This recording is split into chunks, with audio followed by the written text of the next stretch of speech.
Tonight on NewsWatch 12 at 6, while warm weather makes the river seem inviting, the water can still be dangerous. A look into just how unpredictable those conditions can be. And with federal cuts wreaking havoc across the country, we're looking at how budget cuts are impacting local children. Tracking sunny skies and breezy winds for your Thursday. But will the quiet weather last for Easter weekend? We'll take a look at your Easter forecast coming up. Live, local, late breaking. This is NewsWatch 12 at 6. The Rogue River is expected to draw in crowds this summer, but local law enforcement are warning that while the river may look inviting, it can also be incredibly dangerous. Thanks for joining us for NewsWatch 12 at 6. I'm Haley Gravitt. NewsWatch 12's Samantha Cadera hit the water today to show us just how unpredictable those conditions can be. Sam, how was the water?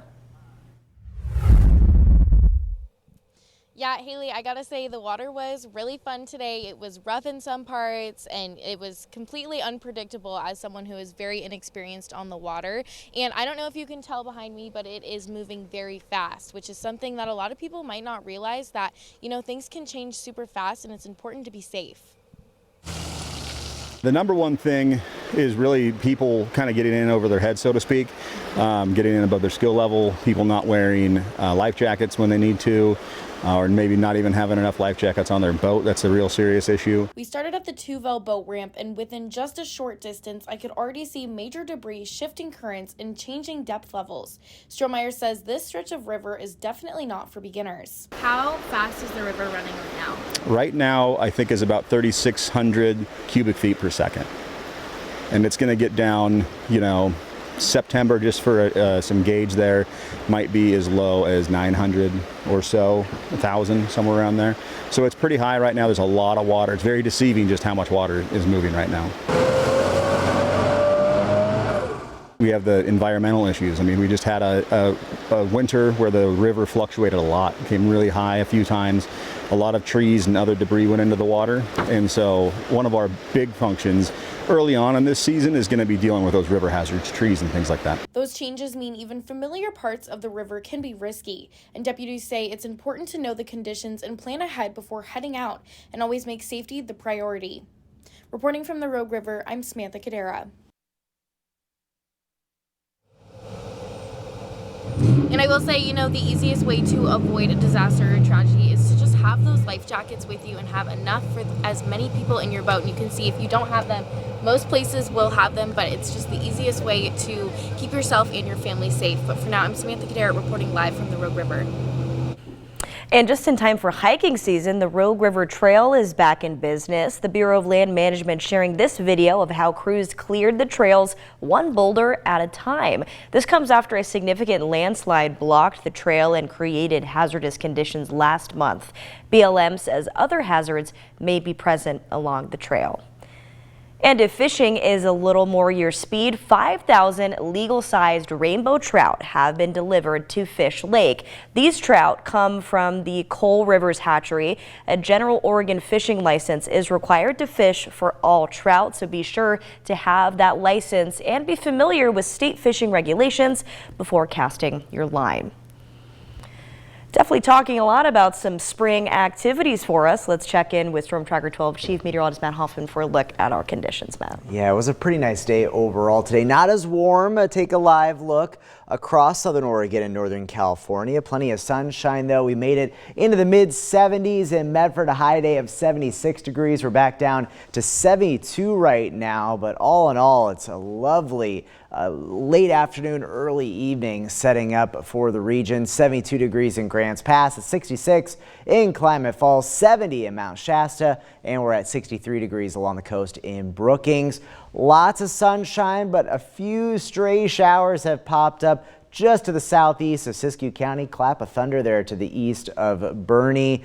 Should stay dry, though, in our neck of the woods as we move into this evening. Winds are breezy. They've picked up quite a bit late in the day, especially in the Rogue Valley, getting some higher gusts towards the coast. 38-mile-per-hour gust in Gold Beach, 45 miles per hour in Crescent City. And tomorrow, we're going to see some more pretty blustery winds, especially with higher gusts towards the coast and then into Lake County. Tonight, Clear skies down to 40 in Grants Pass, 32 degrees in Klamath Falls tomorrow. Temperatures pretty on par with today in Medford and Grants Pass. Bit cooler in the basin though. Highs topping out in the low 60s in Klamath Falls. Look for some more blustery winds across the region out of the north and northwest for southern Oregon and northern California. Higher gusts up over 30 miles per hour possible for the coast, and then also portions of the east side, especially Lake County. We'll take a look at your weekend forecast coming up. And the Siskiyou County Sheriff is urging legislature to revisit gray wolf policies, saying anyone who acts to protect themselves or their livelihood from wolf attacks could still face state-initiated investigations or legal consequences. So because of this, the Sheriff's Office is calling on the California Legislature and the California Department of Fish and Wildlife to reassess the current framework surrounding gray wolves. This letter comes as Siskiyou County and other parts of Oregon are facing wolves coming into close proximity of families' livestock and humans. The Sheriff's Office hopes that next steps will look to bring balance to wildlife conservation while protecting human life, property, and livelihood. And new at 6, Curry County announcing the vacant county commissioner seat will be filled by Isaac Hodges. Hodges will be transitioning out of his current role as the mayor of Brookings to fill this seat. This comes after Commissioner Brad Alcorn announced that he would step down from his post. In a statement, Hodges said, quote, "I want to continue to push forward with a solid foundation that everyone can stand on so people know they do have a job tomorrow." Hodges will fill the open seat with his term beginning May 2nd. A nearly $1 billion budget cut at the USDA could soon affect your children. NewsWatch 12's Rocky Walker shares more about a program that funding cuts would take away healthier food options off their plates. It was just a sinking feeling. The USDA cut $660 million in funding for the Local Food for Schools program. Rogue Valley Farm to School works as a liaison between schools and local farms, and they say these cuts will affect local health and the economy. It will definitely leave quite a few farmers looking for new markets to fill in that gap. It will leave children with less nutrient-dense foods. To the region, $500,000 in funds were lost. 17% of kids in the region are food insecure, Pew says, and she worries for a cut to what could be their only fresh, produce-rich meal in the day. It also leaves a lot of kids without the opportunity to know where their food comes from and to become nutritionally literate at a young age, which really can affect their eating patterns and their long-term health for the rest of their lives. Alongside that funding being cut, grants that make up more than 10% of the group's budget have been revoked,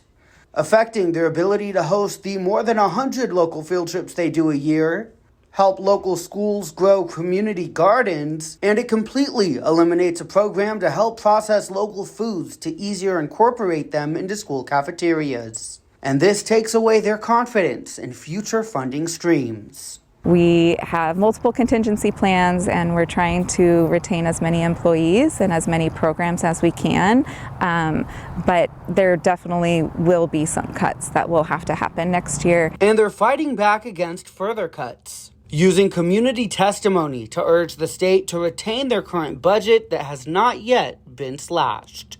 Farm to school education is crucial, and it is something that our children are desperately needing, especially in Southern Oregon. I'm Rocky Walker reporting. In developing news tonight, the Oregon House of Representatives has passed House Bill 2251, which would limit the use of phones in schools.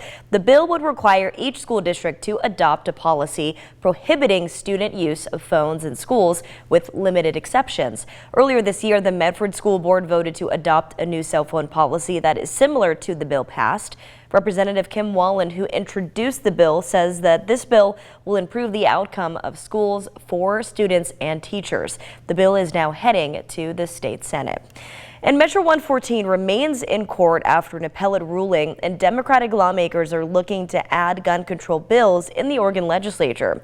Voters narrowly approved the gun control measure in 2022. A Harney County judge's ruling was overturned by the Oregon Court of Appeals. The law has yet to become effective due to a series of legal challenges. While Measure 114 awaits a potential hearing before the Oregon Supreme Court, Democratic lawmakers in Salem are working on 3 bills bills for gun control. One to lay the framework for implementation of Measure 114 and two others regarding gun sales. House Bill 3076 would lay the groundwork for a state licensing program for gun dealers. Licenses would last 3 years, and then the DOJ would have to inspect each business. House Bill 3076 passed in committee last week, along with two other gun bills. While supporters say it would help stop suicide and mass shootings, Republicans and other opponents do not see it that way. As of now, gun dealers only need a federal firearms license from the Bureau of Alcohol, Tobacco, and Firearms.